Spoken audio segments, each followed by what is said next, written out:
दिल्ली की बनी नई मुख्यमंत्री आतिशी मारलेना आने वाली तारीख 3 अक्टूबर 2024 को जेल जा सकती हैं।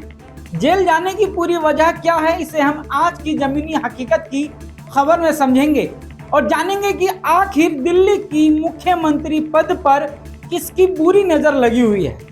मुख्यमंत्री का पद गलत लोगों के बीच में फंस गया है। नमस्कार, आप देख रहे हैं जमीनी हकीकत हेडलाइंस लाइव न्यूज पर और मैं हूं आपके साथ मोहम्मद रफी।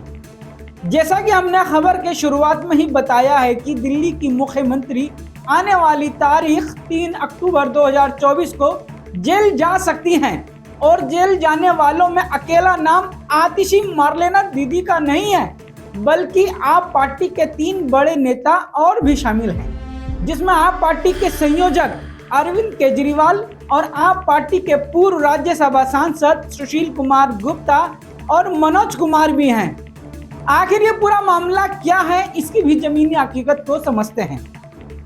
बीजेपी नेता राजीव बब्बर ने केजरीवाल, सुशील कुमार गुप्ता, मनोज कुमार और आतिशी मारलेना के खिलाफ शिकायत दायर की थी, जिसमें दिल्ली हाईकोर्ट ने 2 सितंबर 2024 को मुख्यमंत्री अरविंद केजरीवाल और आम आदमी पार्टी के अन्य नेताओं के खिलाफ बीजेपी नेता द्वारा दायर मानहानि मामला खारिज करने से इनकार कर दिया था। मतलब कि आप पार्टी पर मानहानि का मुकदमा चलाया जाएगा, जिसे रोकने की अर्जी नामंजूर हो गई। यह मामला 2018 में राष्ट्रीय राजधानी में मतदाता सूची से मतदाताओं के नाम कथित रूप से हटाए जाने के बारे में उनकी टिप्पणियों के लिए दायर किया गया था। असल में आप पार्टी ने एक प्रेस कॉन्फ्रेंस करके पूरे देश में सनसनी फैलाई थी कि जिसमें कहा गया था कि बीजेपी पार्टी ने 30 लाख लोगों के वोट काटकर उन लोगों को मताधिकार से वंचित किया है। जब यह मामला कोर्ट पहुंच गया तो अब माफी मांगने का काम किया जा रहा है, जिसको लेकर कोर्ट से कोई भी राहत नहीं मिली है। आपको बता दूं कि अभी अरविंद केजरीवाल जेल से जमानत पर बाहर हैं और अब इस दूसरे केस में भी जेल में जाने की संभावना बनी हुई है। और इसी के साथ साथ पूर्व सांसद सुशील कुमार गुप्ता दिल्ली सरकार में बनी नई मुख्यमंत्री आतिशी मारलेना और मनोज कुमार भी जेल में जा सकते हैं। अगर इस मानहानि मामले में सजा मिलती है तो लगभग 2 साल तक की सजा होना तय है। असल में यह पूरा मामला मानहानि का है और ये 2018 में शुरू हुआ था, जब लोकसभा के चुनाव थे और इस चुनाव में मतदाता सूची में से लगभग 30 लाख लोगों के नाम काटने का आरोप आप पार्टी ने बीजेपी पार्टी के ऊपर लगाया था। इस पूरे मामले पर 2 सितंबर 2024 को अदालत में बहुत सी बातें कही गईं। अगर आप इस पूरे मामले को पढ़ना चाहते हैं तो इसका लिंक हमने वीडियो के डिस्क्रिप्शन में दिया है, आप वहां से भी जाकर पढ़ सकते हैं। अब आते हैं दिल्ली की मुख्यमंत्री बनी आदरणीय आतिशी मारलेना पर कि जो अब आने वाली 15 दिनों में आतिशी मारलेना को सजा मिलने की पूरी संभावना बनी हुई है, तो मुख्यमंत्री पद की गरिमा के साथ खिलवाड़ क्यों? और एक बात यह है, क्या आप पार्टी के अंदर आतिशी के अलावा कोई और विश्वास के लायक नहीं? और अगर आतिशी ही भरोसे योग्य थी तो तब भरोसा क्यों नहीं दिखाया जब सर जी अंदर थे? या फिर भरोसा तो सर जी को आतिशी पर अब भी नहीं हो, क्योंकि अगर आतिशी भी स्वाति मालीवाल बन गई तो कोई फर्क नहीं पड़ेगा, क्योंकि अगले 2-3 महीनों में दिल्ली के चुनाव होने हैं और आतिशी का मुख्यमंत्री बने रहना संभव ही नहीं है। और इस बहाने आतिशी का इम्तिहान भी हो जाएगा। इस पूरी जमीनी हकीकत पर बीजेपी का साफ साफ कहना है कि आतिशी एक कठपुतली है और अरविंद केजरीवाल के हाथ में उसकी डोर है। इस कठपुतली की पूरी राजनीति के खेल पर बीजेपी का क्या कुछ कहना है, आइए उसे भी सुनते हैं। मैं ये सपोर्ट करते हुए वीरेंद्र जी की बात को कि आतिशी जी अब तो आ गई हैं, कोई बात नहीं, आप आइए, ये तो आपका निर्णय है। हम तो कुछ जानकारियां दे सकते हैं और थ्रू मीडिया हम दिल्ली के लोगों को दे रहे हैं, लेकिन अरविंद केजरीवाल ने जो दिल्ली का हाल कर दिया है, जो नुकसान कर दिया है, वो किसी इस्तीफे और 2.5 महीने 3 महीने के किसी मुख्यमंत्री नाम से अब उसके नुकसान की भरपाई होना संभव नहीं है। यह स्पष्ट हो गया है कि अरविंद केजरीवाल जी के लिए उनका ईगो बड़ा है, उनका सत्ता सुख बड़ा है, दिल्ली का दर्द उनके लिए बड़ा नहीं है। चेहरा बदल देने से आम आदमी पार्टी का चरित्र नहीं बदलेगा।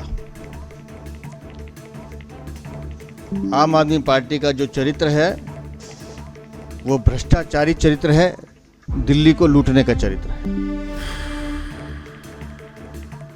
और अरविंद केजरीवाल ने जिस तरह से शराब नीति घोटाले में दिल्ली को लूटा है,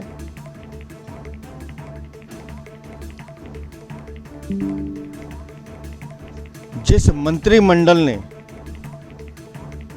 दिल्ली के विभिन्न विभागों में भ्रष्टाचार किया है, अपने मंत्रिमंडल की ही एक साथी जो उन भ्रष्टाचार के सारे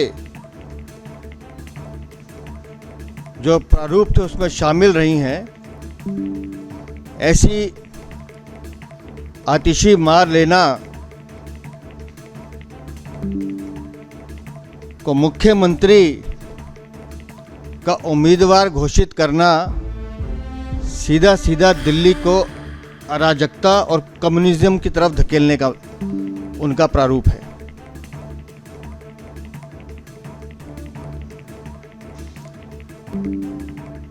आम आदमी पार्टी चेहरा बदलकर मेकओवर करना चाहती है, लेकिन भ्रष्टाचार के जो धब्बे उनके दामन पर लगे हैं वो इस मेकओवर से साफ नहीं होने वाले। आज अरविंद केजरीवाल जी ने जो दावा पेश किया है, ठीक है, उनके पास अधिकार है, कोई रोक नहीं सकता, लेकिन आपने दिल्ली की जनता के साथ न्याय नहीं किया। आपने फिर से दिल्ली की जनता को छला है। कम से कम वो चेहरा तो देते जिससे दिल्ली की जनता को लगता कि 2-2.5 महीने कम से कम हमारी बात सुनकर PWD के रोड, दिल्ली जल बोर्ड, सीवर, पानी, पेंशन, कोई तो काम होगा। लेकिन जिस तरह से दिल्ली त्रस्त थी, अब भी त्रस्त ही रहेगी। आप देख लीजिए, मुख्यमंत्री का चेहरा होगा माननीय आतिशी जी, लेकिन पूरा का पूरा पावर सेंटर बनेंगे माननीय अरविंद केजरीवाल जी। ये लोकतंत्र को बचाने की मुहिम नहीं है। उन्होंने बहुत बड़ा दावा करा था ना अरविंद केजरीवाल जी ने कि वो इस्तीफा नहीं दे रहे थे क्योंकि वो इस देश में जमहूरियत बरकरार रखना चाहते थे।